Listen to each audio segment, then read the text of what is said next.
Alors, donc, si on regarde un petit peu donc, le début du cours avec les forces de gravitation, ce qu'il faut se souvenir, c'est que donc, deux astres qui sont massifs et distants, donc, comme deux planètes, ou une planète avec une étoile laquelle elle tourne autour de celle-ci, on va donc avoir le système, donc les forces d'interaction qui ne sont que des forces donc, de gravitation. Les forces de gravitation, c'est parce qu'un astre va émettre dans une région autour de lui un potentiel d'action, d'attraction, ce qu'on appelle le champ de gravitation. Donc nous, ce que l'on veut, ce n'est pas le champ, ce qu'on veut, c'est la force, c'est-à-dire la résultante, c'est-à-dire la conséquence de ce champ sur un objet matériel. Et donc l'objet matériel, étant donné qu'il est attiré avec le champ de gravitation, eh bien, ce qui cause justement ceci, c'est sa masse. C'est pour ça que les forces de gravitation sont toujours le rapport de la proportionnelle G, donc en G majuscule, hein, qui est en fait la constante universelle de gravitation, proportionnelle, comme on disait, avec la masse des deux astres, multipliée l'un par l'autre, divisée par la distance qui les sépare au carré. Car en fait, il faut absolument que ces astres soient distants pour qu'on ait donc une gravitation, avec un système d'orbite autour, parce que s'ils sont l'un contre l'autre, c'est plus de la gravitation, c'est de la gravité.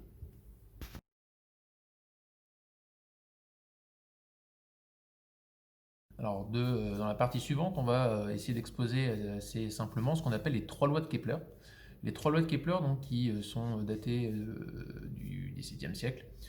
on se place donc dans le système d'un astre, comme une planète, qui va tourner autour de son étoile. Alors la trajectoire, on l'assimile à un cercle. Réellement, c'est plutôt une forme d'ellipse. C'est-à-dire qu'on n'a pas donc un foyer de rotation, mais en fait on a deux foyers d'attraction pour dessiner donc l'ellipse. On va se positionner dans le même système de la base de Freinet qu'un mouvement circulaire sur une table quand on avait fait la mécanique classique.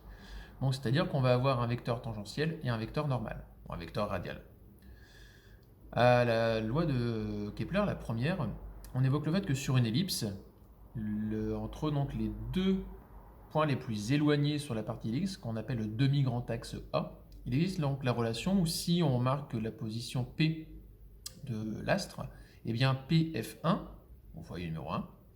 plus PF2 jusqu'au foyer numéro 2, c'est égal à 2 fois le demi-grand axe A. Bon, cette relation, elle permet par la suite d'expliquer que la distance ne sera jamais la même, mais en fait il y a bien une relation entre les deux foyers qui vont dessiner l'ellipse. Alors, en revanche, même si on a deux foyers pour dessiner donc, la trajectoire, il n'y a qu'un seul foyer qui soit le point d'attraction. Comme la Terre autour du Soleil, on va donc avoir l'attraction qui se fait effectivement donc, sur un seul point. Et donc, lorsqu'on relie notre planète P en fonction de ce foyer S qui serait notre Soleil, et bien en fait la trajectoire que je dessine me permet de dessiner une heure entre les deux. Et cette heure-là, elle dépend en fait du temps qui sera mis en fait pour parcourir ma trajectoire, donc mon orbite. Et Kepler s'est aperçu que sur deux périodes de temps différents, on avait deux aires qui étaient exactement les mêmes, dessinées. Si on balaye pendant des temps égaux, en fait, on a donc les mêmes aires qui sont parcourues, qui sont dessinées sur la trajectoire elliptique. Et ce qui permet donc aussi, c'est de venir donc à la troisième loi de Kepler, qui va faire le lien justement entre la période T de révolution,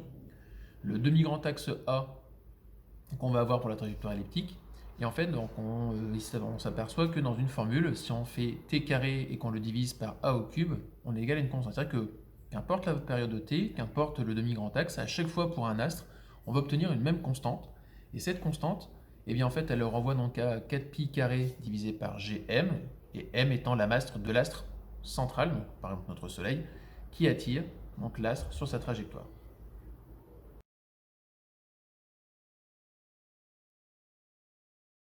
Donc, si on fait donc l'étude du système, comme on a pu le faire sur un mouvement de chute libre ou un mouvement donc, parabolique,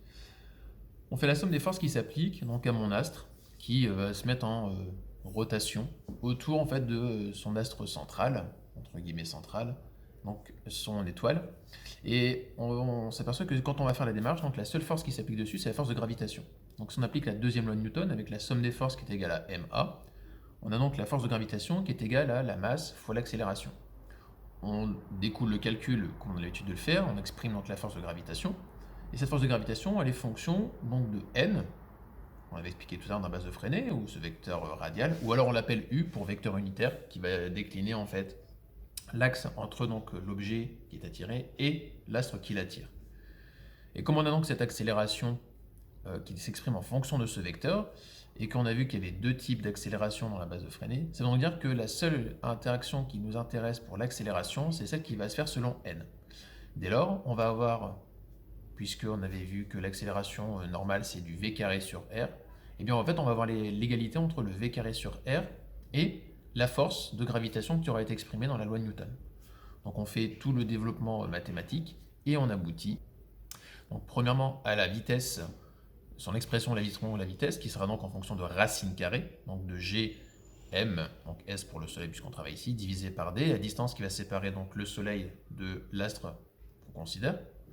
Et on prend bien une distance d quelconque puisqu'on ne sait pas à quel endroit on va se trouver sur la trajectoire. Et on sait aussi que comme on est sur une trajectoire donc de type circulaire, qu'il y a donc une période qui va donc dépendre de la vitesse de rotation. Et donc le t étant égal à 2pi sur oméga, donc 2pi fois d divisé par v, puisqu'on a donc une vitesse circulaire, on va pouvoir, en faisant donc l'association de ces deux formules, retrouver la troisième loi de Kepler, donc c'est-à-dire le t carré sur distance au carré, au cube,